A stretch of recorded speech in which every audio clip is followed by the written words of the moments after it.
Bangga satu dan dua dan yang disunahkan tuan-tuan yang sama sekalian, rahimahullah. Jadi di sini ada dua perkara yang saya sampaikan. Kami juga bersama tuan-tuan yang mana COVID-19 ini nampaknya berakhir di apa Noah. Jadi minta jarak dan juga pakai Syabu 8-10 kedua, itu insyaAllah selesai kita sembahyang isyak, kita bersama teman sekalian dan bersama hadiah kepada Tuan Nabi dan Tuan Musaid untuk Allah namanya. Kedua, hadiah kepada Ismail Adam untuk Allah namanya. Kedua, hadiah kepada Ibrahim dan Sulaiman untuk Allah namanya. Khususnya hadiah kepada Syed dan Aisyah Allah namanya. Dan hadiah kepada Cik Muslidah binti Nusa untuk hadiah kepada ibunya.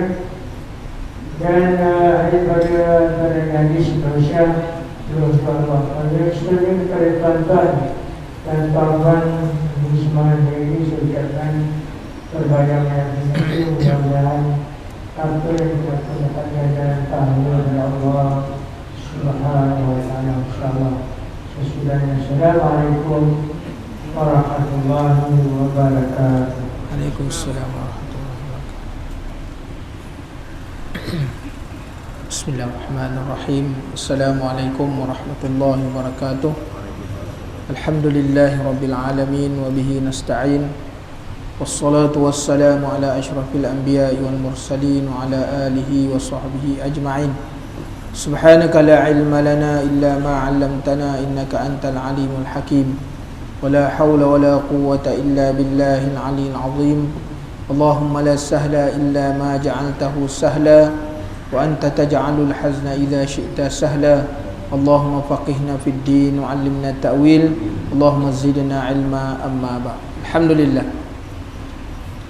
Bersyukur kepada Allah Subhanahu wa taala kerana kita masih lagi diberi kesempatan oleh Allah Subhanahu wa taala berada dalam majlis ilmu.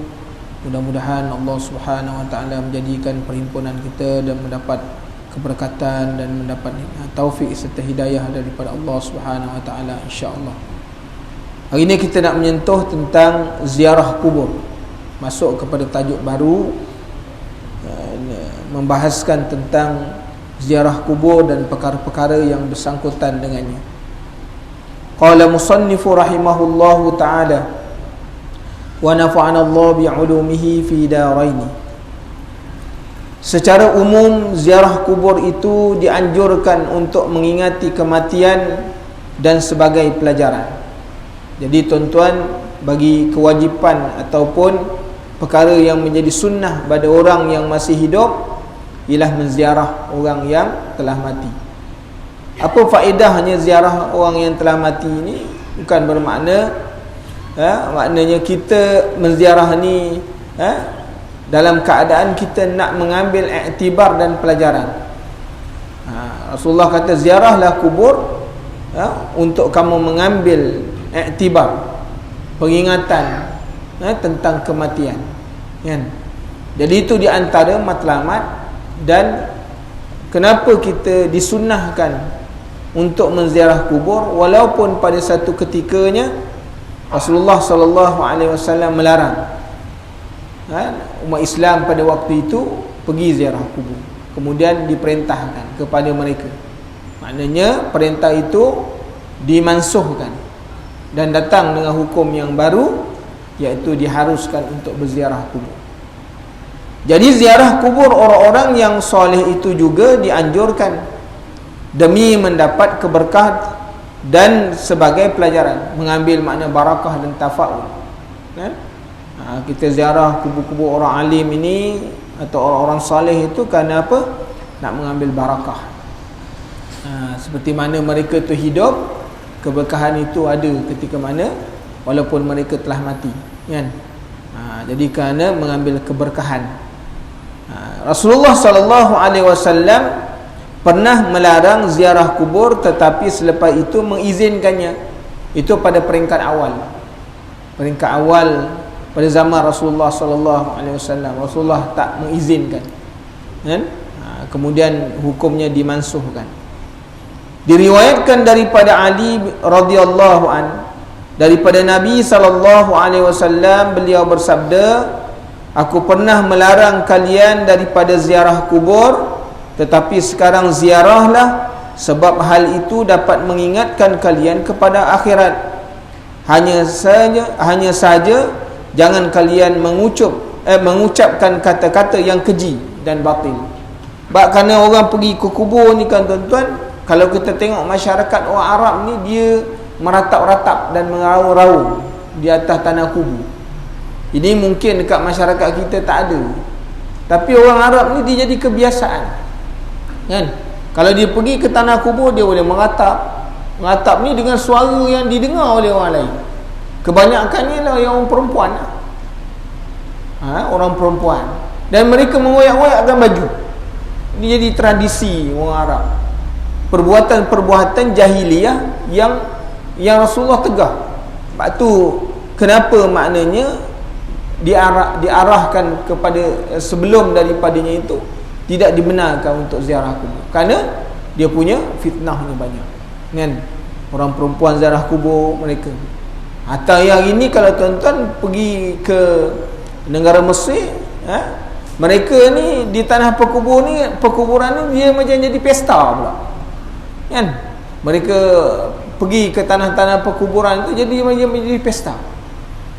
Jadi kita mungkin tak tengok suasana tu di tempat kita, kan? Mereka bawa makan-makan, kan? Kalau di tanah perkuburan ni dia siap ada maknanya kawasan taman permainan pula. Jadi kita jangan mengikut budaya yang begitu, kan? Jadi jangan. Sehingga Rasulullah sallallahu alaihi wasallam mengatakan, maknanya ziarah kubur ini dilarang kerana apa? Pada peringkat awalnya, kerana banyak perkataan-perkataan batil itu keluar daripada orang-orang yang ziarah kubur. Kemudian Rasulullah sallallahu alaihi wasallam pernah berziarah ke makam bondanya. Beliau belum pernah beliau dilihat menangis seperti pada hari itu. Waktu itu beliau bersabda, aku diizinkan berziarah, namun tidak diizinkan memohon ampun bagi dosanya. Bagi dosanya, nya tu ialah kepada ibu bapa dia, kepada ibu dia.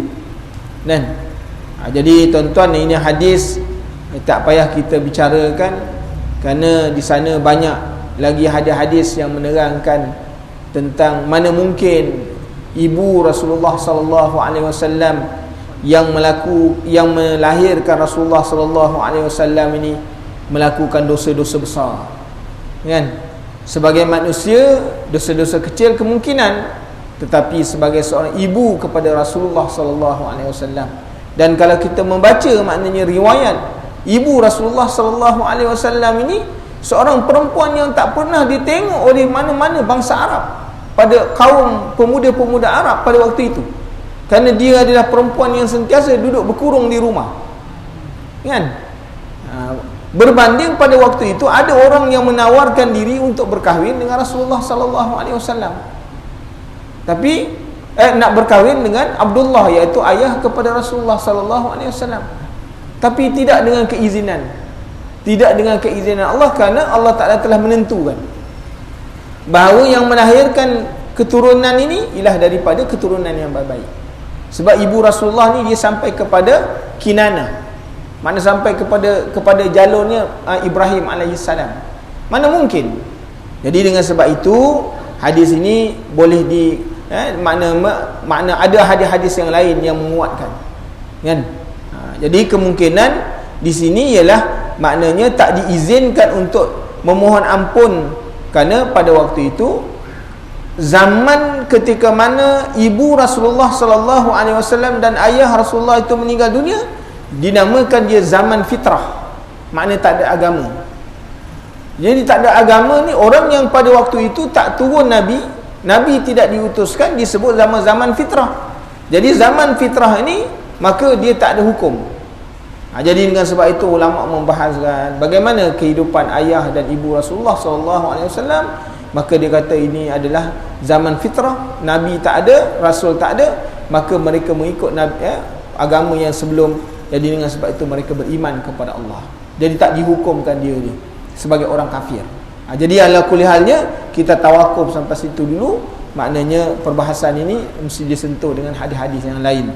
Tuan-tuan muslimin dan muslimat yang dirahmati Allah. Kerana ada orang mengambil kesempatan mengata bahawa ayah Nabi dan ibu Nabi itu masuk neraka. Jadi kita biarkan perbahasannya, tak payah kita bahaskan. Kerana kalau kita bahas pun tidak memberi apa manfaat kepada kita. Kerana kita tetap beriman dengan Rasulullah sallallahu alaihi wasallam. Tuan-tuan muslimin dan muslimat yang dirahmati Allah, Ibnu Abi Mulaikah berkata pada satu hari, Aisyah radhiyallahu anha pulang dari kubur, aku bertanya, dari mana anda wahai ummul mukminin? Ia menjawab, dari kubur saudaraku Abdul Rahman. Aku bertanya, bukankah Rasulullah sallallahu alaihi wasallam melarang berziarah kubur? Maka ia menjawab, ya, tetapi kemudian beliau memerintahkannya. Hadis ini diriwayatkan oleh Ibnu Abi Dunya. Jadi nak tunjukkan hadis ini hukum sebelumnya telah dimansuhkan oleh baginda Rasulullah sallallahu alaihi wasallam dan membenarkan selepasnya untuk ziarah kubur. Akan tetapi hal ini tidak boleh dijadikan pegangan untuk mengizinkan kaum wanita pergi ke kubur. Kata Imam Ghazali, hadis ini tak boleh dijadikan sumber, tak boleh nak jadikan hujah membenarkan orang-orang perempuan sewenang-wenangnya pergi ke kubur seperti mana yang kita lihat pada hari ini. Dia jadi fitnah yang banyak pada waktu sekarang. Sebab apa? Waktu orang nak kebumikan si mati, waktu itulah orang perempuan bukan main sibuk dia dekat situ. Sehingga makna mereka bercampur baur di antara lelaki dan perempuan yang bukan mahram. Kan? Pada waktu itu kita tengok bercampur-campur. Sehingga dah makna waktu tu dia dah tak boleh nak dipisahkan. Sedangkan pada waktu itu ada perempuan-perempuan lelaki-lelaki yang ajanib, yang bukan mahramnya. Pada waktu itu dah jadi masalah. Dalam keadaan mereka datang tidak menutup aurat, ataupun menutup aurat dalam keadaan tutup yang tidak sempurna, sehingga terlihat akan aurat dia. Jadi ini jadi masalahnya tuan-tuan pada waktu sekarang. Kita tengok jadi budaya pula. Kan? Sama waktu itulah sibuk orang nak kebumikan, waktu itulah sibuk dia nak tengok apa yang ada dalam tu. Nak tengok apa yang ada masuk di dalam tu. Kan, tuan-tuan muslimin dan muslimat yang dirahmati Allah. Sebab ni kita kena pesan, bagi kita mungkin imam ataupun siapa-siapa, maknanya yang diberi authority, kalau ada maknanya kematian-kematian ni, mengingatkan kepada ahli keluarga, kan, kepada keluarga semati, jangan sampai berlaku yang demikian. Kita takut akan mengundang dosanya kepada mayat juga dan kepada orang yang hidup. Tujuan maknanya kita mengantar ziarah ni ialah untuk mengambil iktibar, mengambil pelajaran, tapi mengundang dosa Allah dan kemurkaan Allah Ta'ala. Jadi itu yang tidak bagus ni. Sebab mereka biasa menyebutkan kata-kata keji di atas kubur. Menyebutkan kata-kata keji ni maksudnya apa? Iaitu mengatakan ni orang ni mati dulu gini. Orang yang mati ni dulu ni, oh dia ni, maka akan mengungkap keaiban, mengungkap berbagai-bagai maknanya perkara-perkara buruk kepada si mati atau kepada keluarga yang menanggung kesedihan. Sehingga kebaikan mereka berziarah kubur tidak boleh menolak keburukannya. Asal menziarah kubur ni ialah untuk kebaikan, tetapi dia mengundang kemurkaan Allah Ta'ala. Jadi kebaikan yang didapat sikit, tetapi kemurkaan Allah Ta'ala yang lebih besar. Jadi dengan sebab itu tuan-tuan, kata Imam Ghazali, perkara ni tidak boleh dipegang untuk orang sebebas-bebasnya, bagi wanita-wanita ni sebebas-bebasnya. Jadi ini kena hati-hatilah. Utamanya nak mengingatkan sekali lagi, kan, Dalam masyarakat ni imam adalah mereka ni adalah orang yang punya authority, yang punya kuasa, dan dia punya perkataannya diterima pakai. Maka mesti dimenasihatkan, jangan berlaku yang demikian, kan? Anggota syara dia adalah orang yang ada maknanya kelebihan di dalam masyarakat. Dia kena mengingatkan kepada masyarakat jangan sampai berlaku yang demikian, kan? Dalam perjalanan menuju kuburan pun mereka telah boleh menghindar dari perbuatan membuka aurat. Tidak boleh membuka. Kalau kita tengok ketika mana orang pergi ziarah kubur atau pergi menghantar mayat ke kuburan, kita tengok berbagai masalah berlaku, kan? Hari ini kita melihat berbagai masalah, dengan keadaan kaki mereka tak ditutup. Bagi perempuan, kaki mereka itu aurat, kan? Mereka pula tidak memakai pakaian yang kemas, hanya memakai maknanya habbayah warna hitam yang dipakai. Yang habbayah ni ditebelah, tuan-tuan. Pada waktu mereka melangkah ataupun bergerak ke sana, dilihat oleh ramai orang. Jadi dengan sebab itu menimbulkan fitnah yang besar. Jadi ini yang kita nak disampaikan oleh pengarang kita ni, Al-Imamul Ghazali, kepada kita. Dan terbuka juga maknanya aurat dan memperlihatkan kecantikannya. Jadi orang yang pada waktu itu nak mengingat mati, tengok perempuan cantik dah tak jadi ingat mati dah. Jadi berubah dia niat dia, berubah dia punya keadaan dia. Dan ini dosa, padahal ziarah kubur itu sendiri hukumnya sunnah. Jadi keduanya sangat timpang. Jadi maknanya perkara sunnah yang nak dibuat tapi mendatangkan dosa pula, dosa yang lebih besar daripada sesuatu sunnah yang asalnya kecil, tapi dosa yang dilakukan lebih besar daripada sunnahnya. Maka dengan sebab itu lebih baik ditinggalkan, kan? Lebih baik itu ditinggalkan. Memang tidak salah bagi seorang wanita keluar rumah dengan tetap berpakaian sopan yang tidak mengundang tatapan mata lelaki. Dia kalau sekadar tuan-tuan ditatap oleh lelaki ini, dia tak apa. Tapi yang ada maknanya lelaki yang memandang ni, yang ada dalam hatinya penyakit, itu jadi masalah, kan? Macam tuan-tuan ni pandang perempuan tak jadi apa benda, buat orang alim, kan? Dia takut yang dipandang ni orang yang ada penyakit dalam hati dia. Cantik betul perempuan ni, dia dah jadi masalah. Dengan cantik kan, sambil-sambil nak keluar, nama siapa? Nama tanya pula, nombor telefon boleh bagi. Dia jadi mengundang masalah, tuan-tuan. Itu orang yang ada penyakit dalam hati dia. Yang mengundang maknanya musibah, kemurkaan Allah. Tuan-tuan ni semua orang alim-alim, pandang pun tak apa, kan? Pandang orang cantik pun tak kira nak nambah orang lagi, kan? Sebab imannya mantap, kan? Jadi tuan-tuan, itu berbeza. Yang dibimbangi ialah orang yang ada penyakit dalam hati dia. Ini yang jadi masalah. Kalau sekiranya bercampur baur lelaki dan perempuan pada tempat ni, yang asalnya ziarah itu sunat, tapi mengundang dosa, mengundang kemurkaan Allah Ta'ala. Sedangkan dosa itu lebih besar daripada sunnahnya. Jadi tuan-tuan, maka jadilah dia kata apa? Makna timpang pada waktu tu. Kerana apa? Dia sunnahnya dia tersembunyi, tapi dosanya lebih besar daripada sunnah. Jadi kena mengelakkan. Memang tidak salah bagi wanita tadi keluar dah, tetapi dengan syarat ia harus berdoa secukupnya sahaja, dan tidak boleh berbicara panjang lebar di atas kuburan. Doa daripada jauh-jauh pun boleh. Ini sama-sama dia nak masuk juga. Kalau dia boleh masukkan mayat, lama dia dimasukkannya. Inilah jadi masalah yang akhir-akhir ni kita tengok, tuan-tuan, satu musibah. Dia musibah yang menjadi fitnah, kan? Banyak berlaku dah sekarang. Sebab tu kita kena mengambil ingatan, kan? Bagi orang yang hidup, ketua keluarga, pemimpin masyarakat, kena ambil peringatan yang demikian.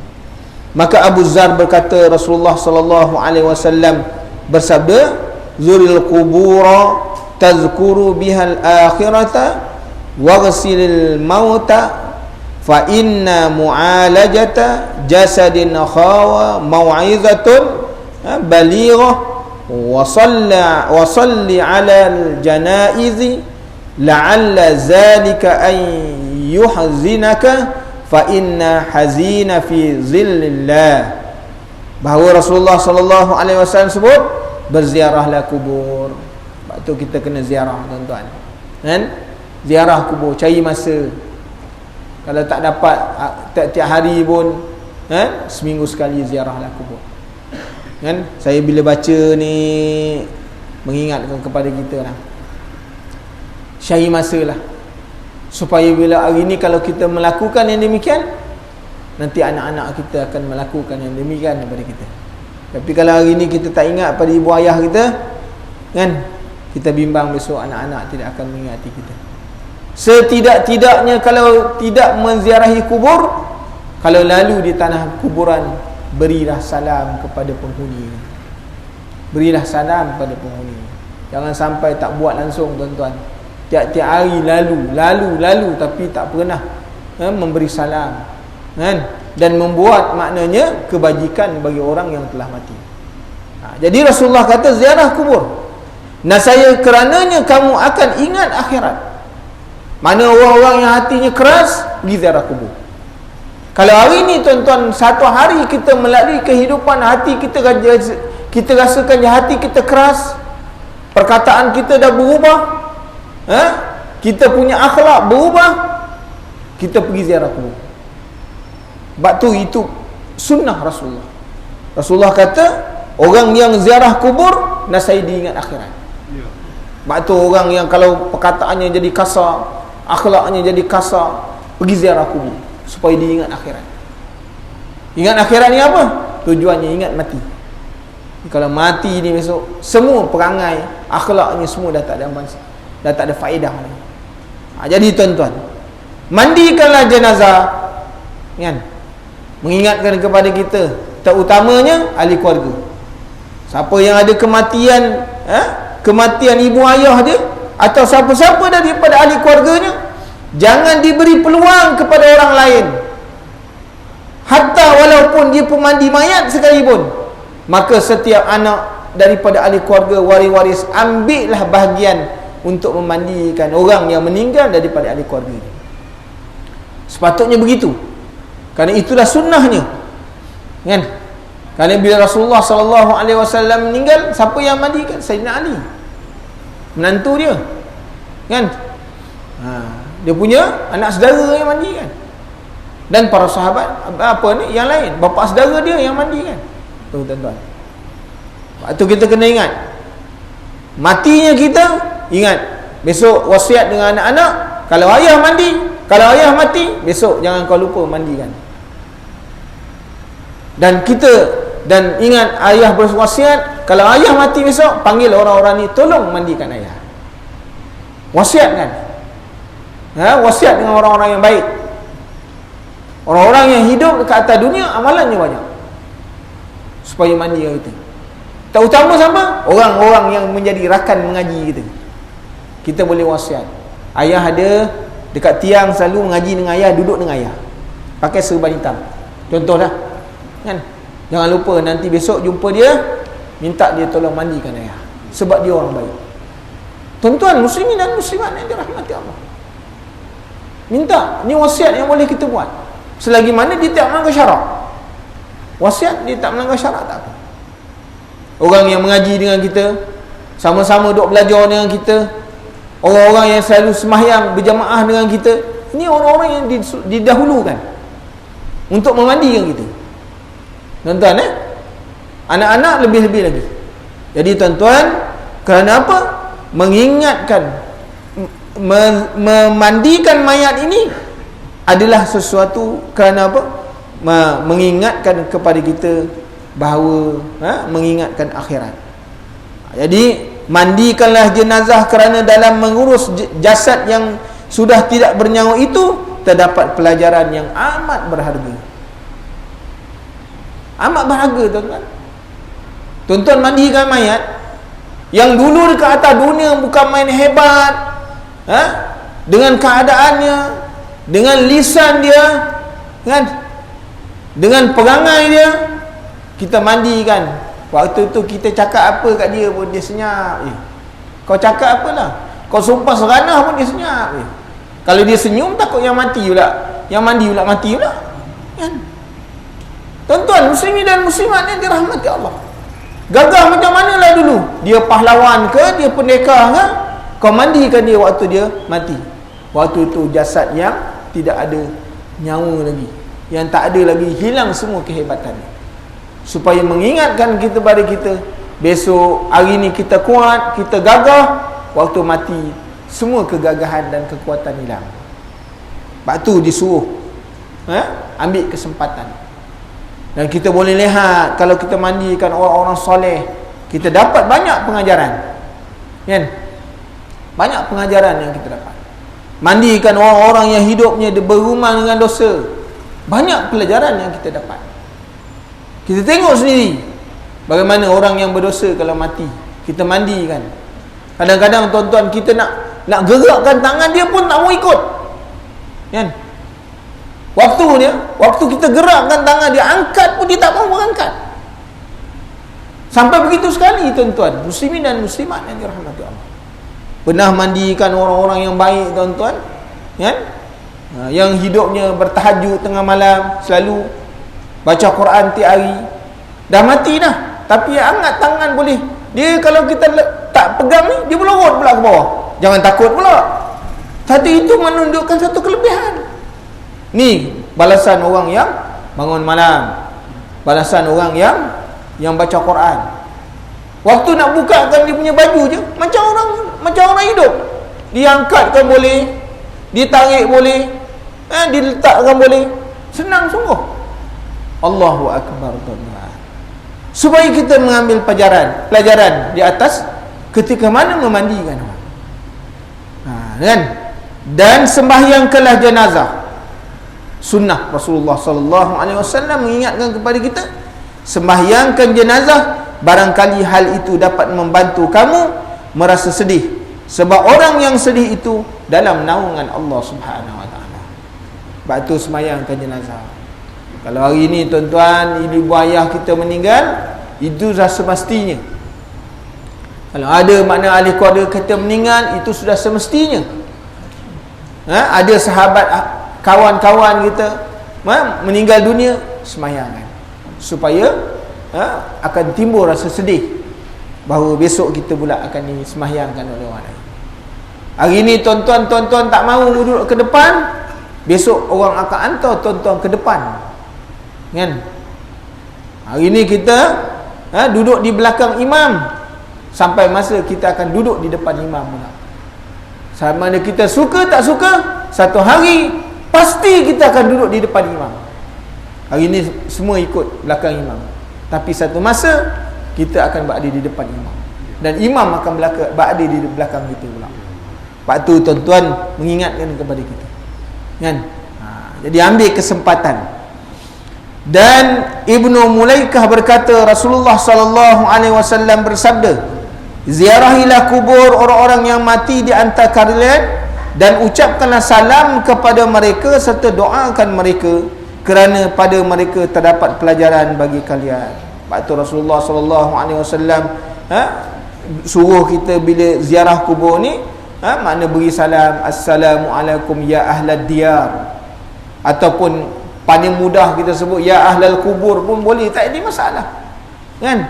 Ya ahlal diyar pun boleh, ya ahlal kubur pun boleh, minal muslimin wal muslimat, kan? Adalah paling mudah tuan-tuan. Dan kita baca doa, Allahumma ighfir lahum warhamhum. Itu doa, dah cukup dah, kan? Tak bagi baca Fatihah pun tak apa, doa, kan? Kerana doa itu adalah lebih afdal. Kerana doa ni dia tentu sampai. Sebab apa? Rasulullah kata apa? Iza mata ibnu Adam inqata'a lahu illa sa wa waladin salihin yad'u lahu. Anak yang soleh yang mendoakan. Sudah tentu doa kalau kita baca kepada orang yang telah mati memang confirm sampai. Kalau bacaan ini dia ada khilaf. Baca Quran, baca ni, dia ada khilaf lagi. Ulama-ulama masih berkhilaf lagi.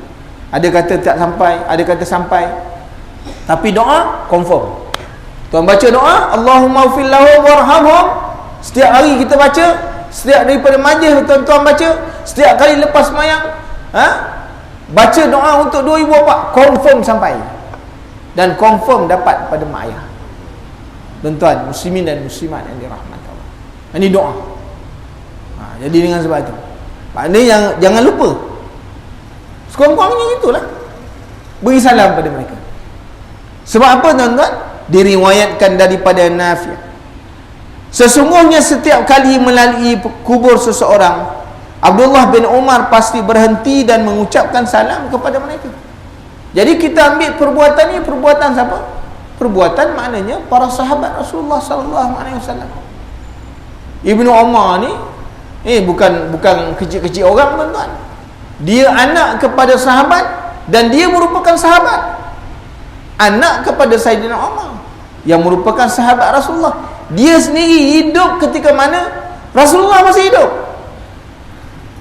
Duduk dalam majlis-majlis Rasulullah sallallahu alaihi wasallam. Ibnu Umar banyak meriwayatkan hadis Rasulullah sallallahu alaihi wasallam. Bukan orang yang calang-calang orang tuan-tuan. Merupakan salah seorang sahabat daripada ramai sahabat, orang yang paling mencintai Rasulullah sallallahu alaihi wasallam dan paling menjaga asar Rasulullah. Mana apa asar? Iaitu tempat-tempat peninggalan Rasulullah.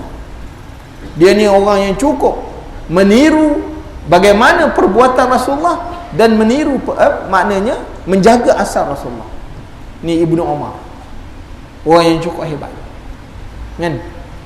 Jadi tuan-tuan, Ja'far bin Muhammad meriwayatkan daripada ayahnya bahawa Fatimah puteri Rasulullah sallallahu alaihi wasallam biasa berziarah ke kubur bapa saudara Rasulullah sallallahu alaihi wasallam, itu Sayyidina Hamzah, pada siang hari, lalu dia berdoa sambil menangis dekatnya. Maknanya perbuatan menziarah kubur ini dilakukan oleh orang-orang yang menjadi sahabat baginda Rasulullah sallallahu alaihi wasallam. Hatta anak-anak Rasulullah sendiri pun melakukan. Dan daripada Abu Hurairah radhiyallahu an bersabda Rasulullah sallallahu alaihi wasallam, barang siapa ziarahi kubur kedua orang tuanya atau salah satu daripadanya pada setiap hari Jumaat, nasaya dosa-dosanya diampunkan dan dicatat sebagai anak yang berbakti. Sebab ni kita ambil sumber kan. Sebab tu orang dulu-dulu daripada kita hari Jumaat pergi ziarah kubur. Suami, anak-anak ambil waktu kadang-kadang tak dapat pagi petang, kan? Kalau pergi pagi, pergi pagi lepas subuh. Suami kadang lepas subuh pergi ziarah ibu ayah meninggal, ataupun petang lepas Jumaat dia balik Jumaat singgah kubur dulu, kan? Doa sekejap je, buat tahlil perintah, baca doa, dah. Mereka akan pergi hari Jumaat. Hari ini mungkin kita tak ada masa tuan-tuan. Muslimin dan muslimat yang dirahmati Allah, kita kena ingat tu, apabila kita ziarahkan kubur salah seorang daripada ahli keluarga kita, iaitu ibu ayah kita, diampuni dosa dia dan dicatat sebagai anak yang berbakti. Hidup dekat dunia waktu orang tua kita hidup, dah lah kita tak boleh buat bakti dengan mereka, duk menyakitkan hati mak ayah je. Ada masa ayah ibu hidup, kita duk menyakitkan hati dia, duk menyakitkan hati dia. Kita dah bekerja, duit dah ada, tapi pinjam dengan mak ayah lagi, janji nak bayar, tak bayar-bayar. Mak ayah tak pernah mengungkit tuan-tuan, kan? Mak ayah kita tak pernah mengungkit, sebab tu dia tahu anak, kan? Susah pun macam mana dicari untuk kita, mana kita menyusahkan dia. Kita dah ada anak, kita dah ada cucu, dia dah bercucu, menyusahkan lagi kehidupan mereka, membebankan dengan cucu dia. Jaga kita, ibu ayah yang jaga. Sepatut waktu usia-usia macam tu dia beribadat kepada Allah, tapi kita bebankan dia dengan tugas yang lain, jaga kita punya anak pula, sehingga dia tak ada masa nak pergi masjid, tak ada masa nak baca Quran, tak ada masa nak bangun malam, sebab penat menjaga anak kita pada waktu siang. Mana kita menyusahkan dia. Apa kebaktian yang kita boleh buat? Dah mati tuan-tuan, pergi ziarah. Itu termasuk dalam orang yang berbakti kepada mak ayah. Sebab tu tuan-tuan, muslimin dan muslimat yang dirahmati Allah, Diriwayatkan daripada Ibnu Sirin, ia berkata, Rasulullah sallallahu alaihi wasallam bersabda, seorang yang ditinggal mati oleh kedua ibu orang tuanya dalam keadaan derhaka kepada mereka. Mana anak ni derhaka dengan mak ayah waktu mana mereka hidup. Tetapi jika ia mahu mendoakan mereka sepeninggalan mereka, nasaya Allah akan mencatatnya termasuk anak-anak yang berbakti. Sebab tu tuan-tuan, hari ni jangan pesan kepada anak-anak, engkau bekerja, jangan, ibu ayah tak harap engkau punya wang ringgit, tapi minta satu je, selepas sembahyang doakan. Tuan-tuan, jangan sekali-kali mengharapkan dengan anak kita tolong hantar dia belajar sampai tinggi. Jangan mengharapkan imbuhan daripada apa yang kita laburkan kepada mereka. Dia nak bagi, tak nak bagi, itu hak dia. Tapi yang kita nak tuntut sebagai seorang anak, hak kepada kita, hak ibu bapa, minta anak tolong doakan. Kalau kau tak ada, kalau ibu ayah tak ada, kau tak lahir. Itu hak kita yang kita kena minta. Jangan minta wang ringgit, tuan-tuan. Jangan minta wang ringgit. Kan? Minta wang ringgit tak ada makna, semuanya habis. Tapi tuan-tuan minta doa, hari ni tuan-tuan hidup lagi, minta doa kepada anak-anak, dia kekal. Satu amal yang kekal untuk dia dan kekal untuk kita, yang kita nak bawa balik depan Allah. Apatah lagi kalau kita dah mati, doa yang berterusan, amalan yang berterusan, impak yang terus berkekalan untuk kita. Tak payah minta duit, tuan-tuan. Jangan mengharapkan itu semua. Kan? Mana kalau kita buat benda tu, maknanya hak kita tidak menunaikan tanggungjawab kita kepada anak-anak, sedangkan memberikan pendidikan kepada anak-anak, nafkah tu wajib kepada kita. Memang dah wajib dah. Memang itu satu benda yang wajib. Tuan-tuan kena beri. Jadi kalau mana kita beri wajib, makna tak perlu mengharapkan balasan. Dia nak bagi, alhamdulillah. Kalau dia bagi, itu alhamdulillah, makna dia tahu dia ada tanggungjawab.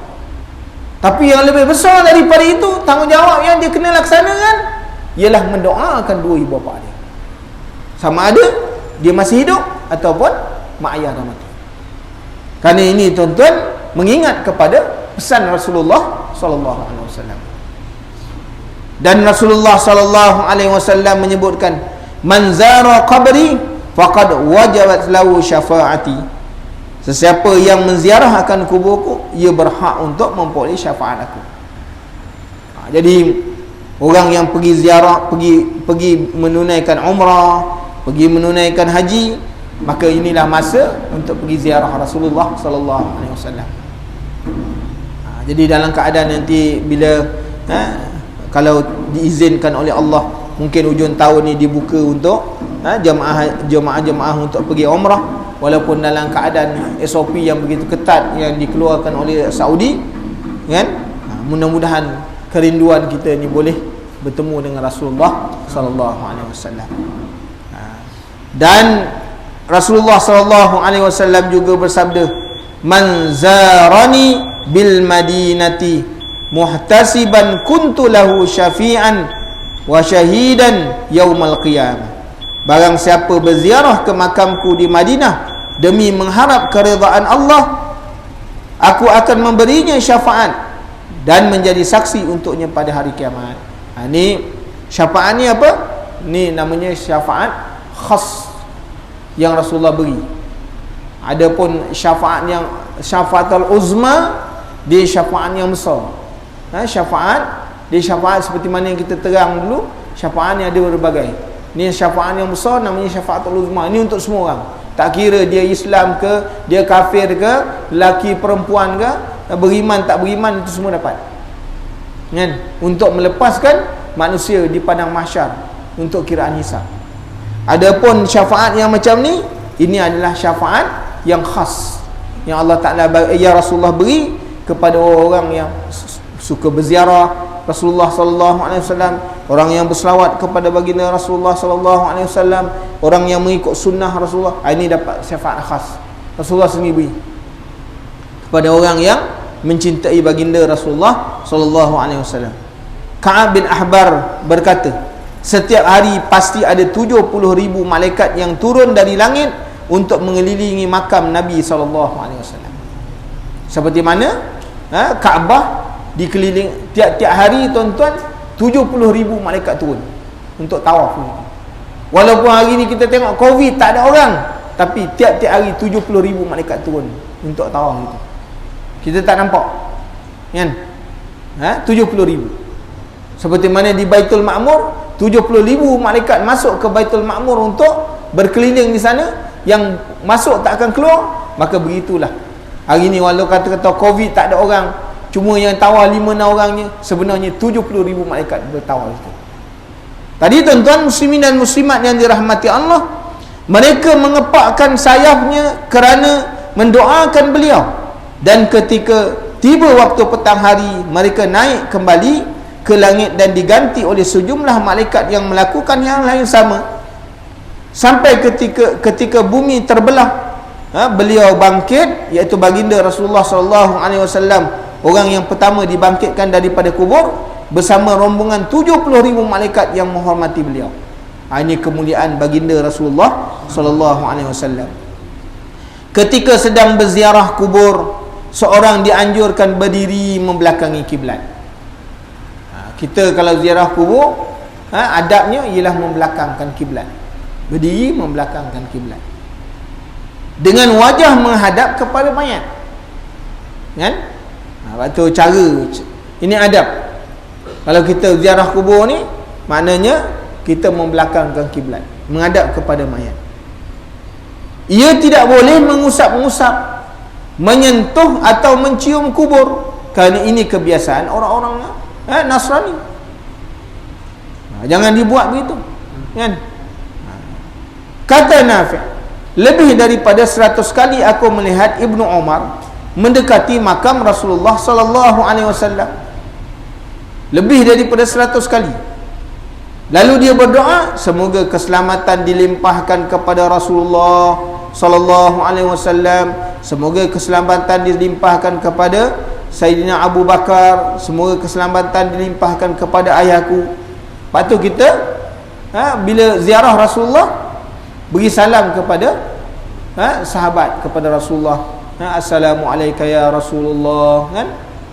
Assalamualaikum ya Habibullah, dan sebagainya. Kemudian salam kepada Assalamualaikum ya Abu Bakar, kepada Sayyidina Umar. Dah selesai. Doakan Allahumma ufil lahum warhamhum. Selesai. Tuan-tuan muslimin dan muslimat yang dirahmati Allah, maka ucapkan yang demikian. Diriwayatkan daripada Abu Umamah, ia berkata, aku pernah melihat Anas bin Malik. Anas bin Malik ni merupakan orang yang menjadi penulis kepada Rasulullah SAW, tukang katib dia, kan? Orang yang hebat. Kerana apa? Dia ni hidup begitu lama dengan Rasulullah SAW, melihat sendiri perbuatan, melihat sendiri akan apa yang dilakukan oleh baginda Rasulullah SAW. Anas bin Malik ni, dia jangan keliru Malik bin Anas.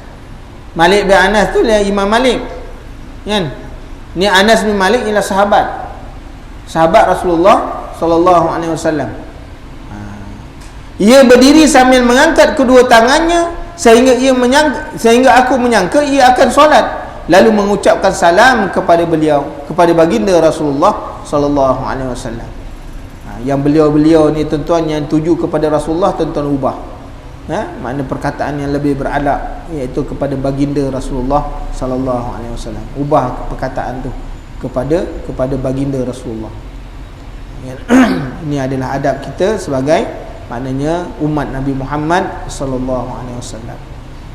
Sayyidatina Aisyah radhiyallahu anha berkata, Rasulullah SAW bersabda, ma min rajulin yazuru qabra akhihi wa yajlisu indahu illa ista'nasa bihi wa radda alaihi hatta yaquma. Setiap orang yang berziarah ke kubur saudaranya dan duduk dekatnya, nasaya hal itu akan menyenangkan saudaranya dan ia akan membalas doanya sampai orang itu berdiri. Jadi tuan-tuan pergi ziarah, tak pergilah tuan-tuan pergi mana-mana, kan? Pergi ke kampung ni, kita tahu kat kampung tu ada sahabat kita tinggal, dah meninggal dunia, pergi ziarah kubur dia. Duduk, pergi ziarah, doa kejap. Kan? Apa yang kita dapat? Kita doakan dia balas balik doa kita, tuan-tuan. Kan? Dia akan membalas balik doa kita. Mendoakan kita jadi orang yang baik-baik. Sebab tu tuan-tuan muslimin dan muslimat yang dirahmati Allah, duduk dekat atas dunia ni ramaikan sahabat. Kan? Ramaikan sahabat. Rasulullah sallallahu alaihi wasallam menyebutkan, ramaikan sahabat, nasai kamu tidak akan susah. Duduk kat atas dunia kalau ramai sahabat tak susah. Pergi mana-mana pun tuan-tuan senang. Kan? Maka dengan sebab itu, nak dapatkan maknanya kehidupan bahagia, ramai sahabat, kerana sahabat tolong doa. Tapi jangan cari sahabat yang tak boleh doa kan. Cari sahabat yang mengingatkan kita, yang boleh mendoakan kita. Cari sahabat yang doakan. Bagaimana? Abu Ayyub Al-Ansari ada 300 orang, ada 300 orang sahabat. Tiap-tiap hari dia doakan. Bayangkan tuan-tuan, 300 orang yang disebut tiap-tiap hari lepas sembahyang. Doakan fulan bin fulan, fulan bin fulan, fulan bin fulan. Kan? Kita punya sahabat belum sampai 300 orang pun, kan? Kadang-kadang kita kenal kita tak tahu siapa. Macam mana nak kata sahabat? Sahabat ni macam mana tuan-tuan? Sama ada kita pernah maknanya bermusafir dengan dia, atau kita telah memberikan satu amanah kepada dia. Itu sahabat. Sebab tu Sayyidina Umar kata, apabila ada seorang lelaki dia kata, ya Umar, ini sahabat aku. Rasulullah kata Sayyidina Umar, pernah tak kau bermusafir dengan dia? Belum. Bukan sahabat. Tapi nak tengok sahabat, sahabat ni kita nak tahu macam mana. Kita dah pergi musafir, kita akan tahu dia macam mana dia ni. Tu baru kita tahu dia sahabat ke tak sahabat. Kalau dia musafir ditinggalkan kita, dia letak engkau dia tu. Itu bukan sahabat. Kan? Ataupun kita amanahkan sesuatu. Ni aku nak pergi umrah, aku amanahkan. Nanti besok balik aku ambil lah. Kita balik dengan diri yang melesap. Itu bukan sahabat. Tengok dalam dua keadaan. Dan ciri-ciri sahabat ini yang Rasul disebutkan dalam kitab Hidayah Salikiyah. Satu daripada cirinya lah, antara sahabat yang baik ialah cirinya yang mengingatkan kita kepada akhirat. Itu yang kita nak cari. Tadi sifatnya, kan? Macam mana sifat? Yang ni ciri-ciri. Dia kita nak tahu dia ni sahabat baik tak baik. Makna yang mengingatkan, selalu mengingatkan kita pada akhirat. Itu sahabat yang perlu kita hampiri dia. Kalau ada sahabat-sahabat macam ni, jangan lepaskan. Tuan-tuan kena grip dia betul-betul. Kenapa? Ni yang akan membantu kita. Tuan-tuan muslimin dan muslimat yang dirahmati Allah. Sulaiman bin Suhail berkata, aku pernah bermimpi melihat Rasulullah sallallahu alaihi wasallam. Allahu akbar. Orang bermimpi Rasulullah, ini bukan satu mimpi yang dusta. Sebab syaitan tidak boleh menyerupai Rasulullah sallallahu alaihi wasallam. Kata Rasulullah, siapa yang melihat aku dalam mimpi, maka itu adalah benar. Kan? Maka aku berkata, wahai Rasulullah sallallahu alaihi wasallam, orang-orang mendatangi anda, mendatangi maknanya baginda Rasulullah sallallahu alaihi wasallam, dan mengucapkan salam kepada baginda, kepada Rasulullah sallallahu alaihi wasallam.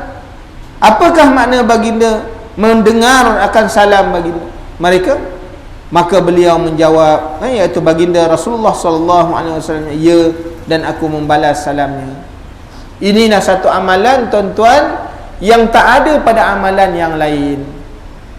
Satu amalan yang Allah Ta'ala jadikan ada malaikat yang khusus untuk menyampaikan setiap orang yang memberi salam kepada Rasulullah sallallahu alaihi wasallam, maka malaikat ni akan bawa salam ni pergi sampaikan kepada Rasulullah. Lah tu juga. Hari ni tuan-tuan duduk di masjid maknanya Kampung Hulu, tuan-tuan memberi salam kepada Rasulullah sallallahu alaihi wasallam, berselawat kepada baginda Rasulullah sallallahu alaihi wasallam. Hari ini juga salam tuan-tuan, selawat tuan-tuan dibawa oleh malaikat pergi jumpa Rasulullah. Nah, sebab tu ini tak ada pada amalan yang lain. Kenapa? Kerana Allah Ta'ala menjadikan ada malaikat yang khusus untuk membawa salam kepada Rasulullah sallallahu. Maka ketika mana malaikat menyampaikan salam kepada Rasulullah, maka malaikat pun menyebut fulan bin fulan, fulan bin fulan. Ni salamnya daripada orang ni, duduk di sini. Tuan-tuan jangan risau. Sebab tu satu amalan yang cukup hebat, yang tak ada dengan amalan yang lain. Amalannya tak ada pada amalan yang lain. Kan? Setiap kali tuan-tuan menyebut satu selawat, Allah Ta'ala sebut membalas dengan 10 kali selawat. Mana? Dengan rahmat Allah, dengan keampunan Allah. Tuan-tuan mendirikan solat, pahalanya besok dilihat di akhirat, tapi tidak pada selawat. Sebab tu kerana apa? Kerana Allah Ta'ala menyebutkan di dalam Al-Quran, ya innallaha wa malaikatahu yusalluna 'alan nabi. Sebab selawat ni tuan-tuan satu amalan yang Allah Ta'ala mengkhitab untuk dirinya dulu. Kalau kita mendirikan solat, Allah Ta'ala kata wa aqimus solat, dirikan solat, dia perintah kepada kita. Tapi berlainan dengan selawat. Selawat ni tuan-tuan, Allah Ta'ala mengkhitab dirinya dulu. Inna Allah, sesungguhnya Allah, wa malaikatu, dan para malaikatnya. Ini satu amalan yang luar biasa, kan? Satu amalan yang luar biasa. Sebab tu tuan-tuan, kalau tuan-tuan tak tahu nak buat amalan apa, banyakkan selawat kepada baginda Rasulullah sallallahu alaihi wasallam. Setidak-tidaknya Allahumma salli ala Sayyidina Muhammad. Jadi insya-Allah nanti kita akan sambung pada perjumpaan yang akan datang, sekiranya diizinkan oleh Allah Subhanahu wa taala. Bismillahirrahmanirrahim. Alhamdulillahirabbil alamin. Wassalatu wassalamu ala asyrafil anbiya'i wal mursalin. Allahumma inna nas'aluka ilman nafi'an wa tawbatan wa Allahumma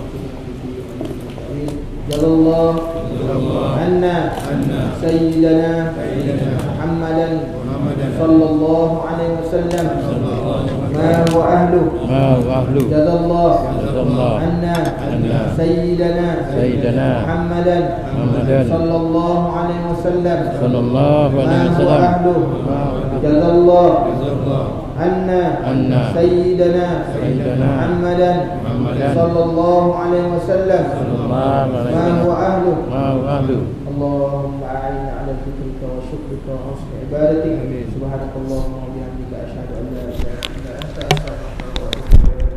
Subhanallah wa bihamdihi amma yasifun.